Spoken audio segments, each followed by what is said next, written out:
Sheriff Clark. Sheriff Clark is the so I do my best to avoid calling people things like easy things like Uncle Tom's. That's easy. It's inaccurate historically with regard to the actual story they derive it from, but it's easy. I don't like to call people that. Uncle Ruckus from from Boondocks. I don't like to use those terms, but to more adequately describe Sheriff Clark, the black sheriff from a Minnesota county, he is the face and the voice of the hatred and the racism that a lot of conservatives wish they can say to black people, but they know they cannot say it and actually still be politically viable. So, of course, he becomes a shield for them, and not just the shield, but the spokesperson. I'm telling you, the highest paying job that you can probably get would be to be a black person willing to say the things that the GOP, that Fox News wants to say, but they can't say and get away with it.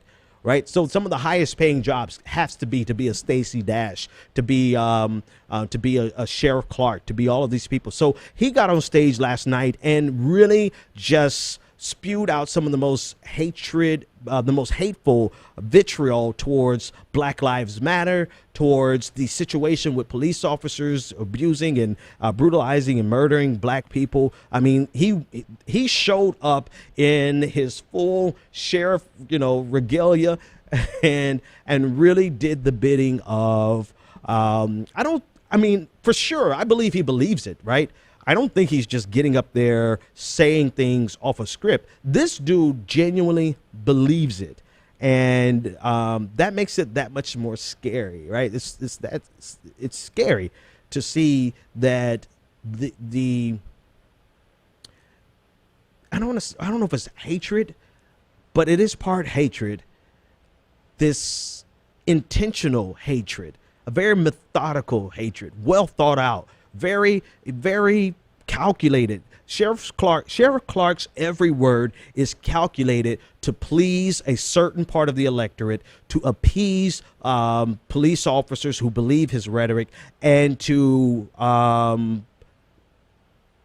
agitate and aggravate the black community. That's his role, and that's what he got. That's what he was on stage for last night. The crowd started cheering "Blue Lives Matter" when it was announced that there was an acquittal in the Baltimore the cop who was a part of the Freddie Gray murder. The crowd started cheering "Blue Lives Matter." Clark celebrated the fact that another Baltimore police officer who was indicted had been acquitted. So, of course, the crowd celebrated, and now they have the right to celebrate without saying, "Oh, I'm not a racist because here's this black man who is up here saying it. We're just supporting him," right? So that's the role he plays, and I'm sure it pays quite well, particularly at Fox News.